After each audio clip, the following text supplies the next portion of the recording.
SpaceX has fired Booster 7, America's secret space plane has returned to the Kennedy Space Center, NASA's SLS is once again ready for launch, and a lot more is coming up in Monday's TMRO Space News. Before we get into all of that goodness though, let's start off the week with a trip to South Texas, specifically Starbase Boca Chica. The theme of this week was definitely testing, which we can see with a liquid oxygen tank cryogenic proof test of Booster 7. The biggest Starbase update this week, however, would be the smooth destacking of Ship 24 and Booster 7. After being hooked up by the chopsticks, S-24 was returned to planet Earth below.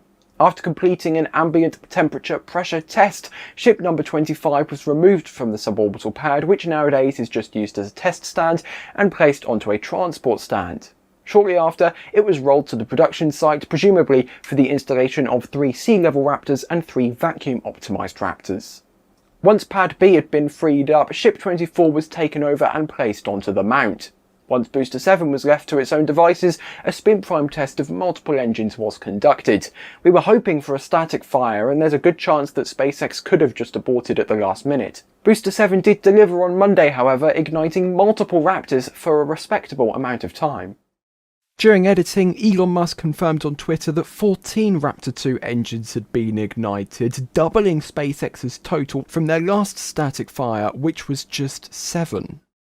And what do we have here? During the delivery on the right of your picture, the main door on the payload integration facility at Starbase was left wide open, allowing NSF's Chris Kay to get this shot of a stack of Starlink V2 satellites. You can see just how huge they are compared to the people conveniently placed there for scale. And speaking of Starlink, the UK's communications regulator, Ofcom, has given SpaceX permission to expand the performance of the Starlink network in the country by allowing them to operate 6 more gateways, which are the ground stations that link to the Starlink network. These will bring the total to 9, which will reduce the average distance between customers and the gateways. At SpaceX's McGregor engine testing facility, many long-duration Raptor firings have been caught over the past week, most notably including this 5-minute Raptor vacuum burn. This is significant because this is roughly the amount of time required to perform a Starship orbital insertion burn. We've also seen a 1-minute and 50-second test, a 2-minute and 20-second test, and a 3-minute and 40-second test. According to The Information's Becky Peterson, SpaceX President Gwen Shotwell is taking the reins at Starbase, overseeing everything happening at their private spaceports. Now that Elon Musk is busy over at Twitter, it does make sense for number 2 to take over the job of number 1 for the time being. Bloomberg has also reported another change in leadership at Starbase, with Tesla's now former head of Austin Gigafactory production, Omid Ashfar, being given the new title of SpaceX's Vice President of Starship production. It'll certainly be interesting to see if these switches at the top have any impact at the velocity and efficiency of the Starship program. NASA's Space Launch System has survived Hurricane Nicole, although, quote, very minor damage was found during initial inspections by NASA. The Associate Administrator for Exploration Systems Development, Jim Free, tweeted that using the launch pad engineering cameras, no major damage was spotted. The date of Monday the 14th was scrapped before the storm passed through the Cape, and at the time of writing, NASA are still targeting Wednesday the 16th as the first launch attempt they're going to head towards. As a backup, November 19th is still on the table. A peak gust of 132 km per hour was recorded 18 metres above the ground, which is just 5 km per hour under the safety limit. Other weather stations at the pad recorded gusts up to 160 kph higher off the ground. However, NASA hasn't told us what the limits are at those heights. Something that was pointed out during the pre-launch briefing by NASA was a strip of RTV material which was blown off during Nicole. This is going to be inspected, and if the flight cannot proceed with it, then we're rolling back, baby. If the flight can proceed, however, we'll still go for Wednesday. Another technical glitch that isn't expected to cause any major issues is with the tail service mast umbilical liquid hydrogen connection. However, this does have redundancy. The US Space Force's secret space plane, the X-37B, has just set a new orbital endurance record, returning to Earth after 908 days conducting NASA and military science experiments on its 6th flight. For the first time ever, this mission was launched with a service module, giving more capacity for payloads. However, This can't be recovered, so it burnt up in the atmosphere whilst the X-37B landed at the former shuttle landing facility at the Kennedy Space Center. This mission began back in May of 2020, launching from Slick 41 on an Atlas V. One of the NASA experiments which caught my eye was the Materials Exposure and Technology Innovation in Space experiment, abbreviated to METIS-2, which exposed multiple materials to the vacuum of space. The results of this experiment will then allow NASA to better calibrate their ground models, giving them a better understanding on how the materials will behave in space. If you're keeping track, here are the incredible stats of this vehicle. It has now spent 3,774 days in space, travelling over 2 billion kilometres around the Earth. That's billion with a B. The latest mission, OTV-6, beat OTV-5's endurance record of 780 days by 128 days, which is quite the feat. Aspiring German spaceline rocket factory Augsburg, commonly known as just RFA, have unveiled their second stage to the world of their first rocket, which is called RFA-1. And this isn't a Pathfinder, this is the second stage they want to fly into space. If it looks a bit odd, that's because the engine currently installed, known as the Helix, isn't a vacuum optimized version, it's a sea-level version.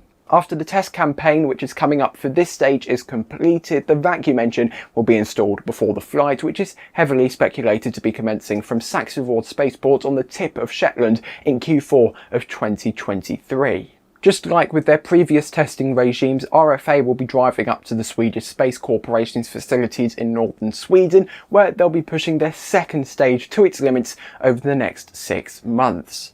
We're starting this week's traffic update aboard the Tiangong space station with resupply mission Tianzhou 4 undocking from the Tianhe aft port at 06:55 UTC on November the 9th. This vehicle will have already or will be soon burning up in the Earth's atmosphere.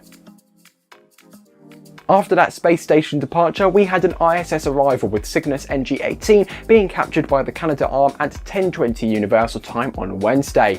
You may have noticed that only one of the solar panels had fully deployed, however, even with half the generating capacity, NASA ruled that it was safe for Cygnus to proceed with the berthing procedure, which was completed at 13:05.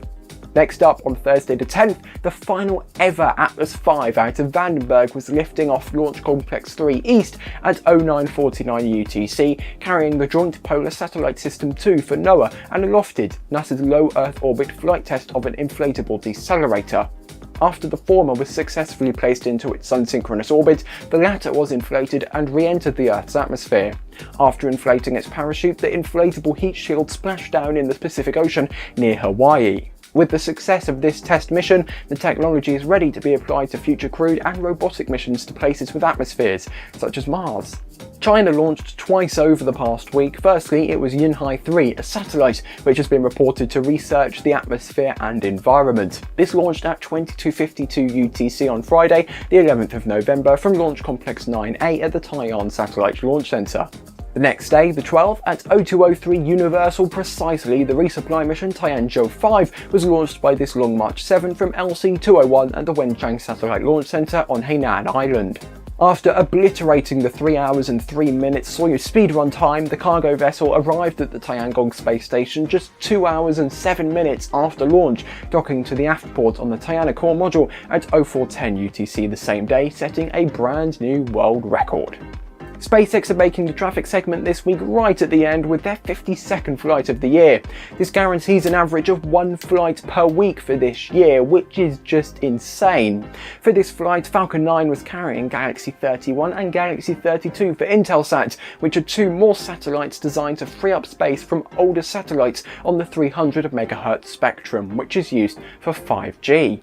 If the satellites work, Intelsat will receive $4.9 billion from the Federal Communications Commission. The booster supporting this mission, B1051, completed its 14th mission by not landing on a drone ship, not returning to a launch site, but burning up in the Earth's atmosphere. The fairings, however, were scooped up by support ship Bob.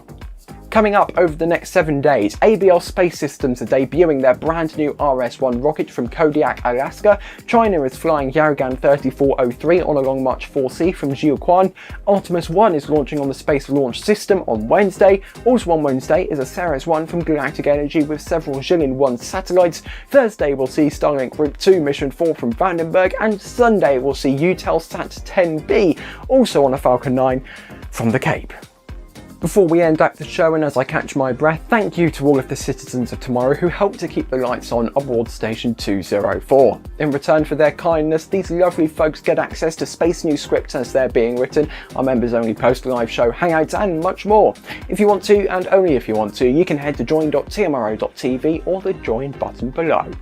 So what's coming up this week on Tomorrow? Hopefully Talitha will be back on Wednesday with more weather. At least me and Jared will return on Friday for a live show, and then I'll return on Monday with more news. Thanks for watching today's show, and goodbye.